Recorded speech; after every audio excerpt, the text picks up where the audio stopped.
नमस्कार मित्रांनो, अस्सल हाताची चव या मराठी यूट्यूब चॅनलमध्ये तुम्हा सर्वांचे स्वागत आहे।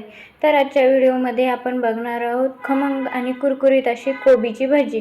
पावसाळा विशेष आहे ही रेसिपी। चला तर रेसिपीला सुरुवात करूया। तर यासाठी मी थोडीशी कोबी बारीक अशी चिरून घेतलेली आहे।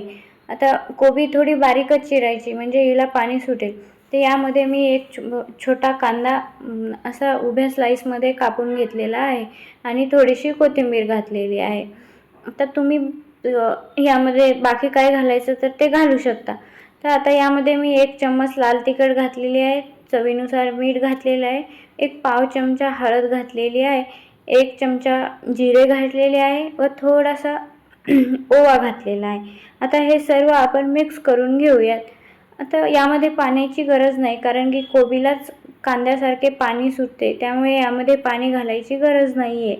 आता हे मिक्स झालं की यामध्ये आपल्याला 2 मोठे चम्मच तांदळाचं पीठ घालायचं आहे। तांदळाच्या पिठामुळे याला कुरकुरीतपणा येतो, म्हणून 2 चमचे तांदळाचं पीठ घालायचं आहे। आता तांदळाचे पीठही घातलेले आहेत, हेही मिक्स करून घ्यायचे आहे व यामध्ये आता जसे लागेल तसे आपल्याला बेसन घालायचे आहे। इथे मी साधारण 1 कप एवढे बेसन घेतलेले आहे। जास्त बेसनही घालायचे नाही, म्हणजे मग बेसन लागते, म्हणून 1 कप एवढे बेसन पुरेसे होते। तुम्ही तुमच्या किती गोबी घेतला त्यानुसार घालू शकता। तर बघू शकता मी थोडे थोडे करून बेसन घेत आहे। पाणी अजिबात घालायचे नाही कारण की आपल्या कोबीलाच भरपूर पाणी सुटते, त्यामुळे पाण्याचे 1 थेंबही घ्यायचा गरज नाही।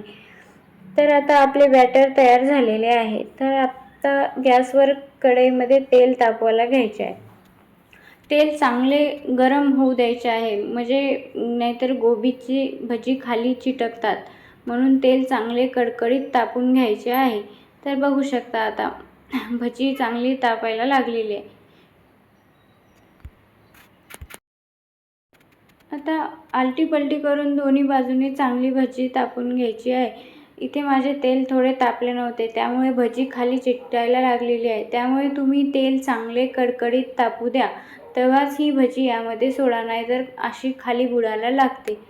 तरी बघू शकता ही भजी एकदम कुरकुरीत झालेली आहे। चांगले दोन्ही साईडने फ्राय करून घ्यायची। बघू शकता आता आपली भजी तयार आहे। आता मी सर्व थोडे थोडे करून अशीच भजी तयार करून घेणार आहे। मित्रांनो, ही भजी खायला एकदम खमंग लागतात। जशी आपली नेहमीची कांदा भजी खातो त्याहीपेक्षा ही भजी चांगली लागतात। तर तुम्ही ही रेसिपी एकदा नक्की ट्राय करा। बघा किती कुरकुरीत अशी ही भजी झालेली आहे। व्हिडिओ आवडला असेल तर एक लाईक, शेअर, कमेंट नक्की करा। आणि हो, तुम्ही हा व्हिडिओ कुठून बघता तेही कमेंट करून नक्की सांगा। आणि चॅनलवर नवीन असाल तर चॅनलला नक्की सबस्क्राईब करा। धन्यवाद।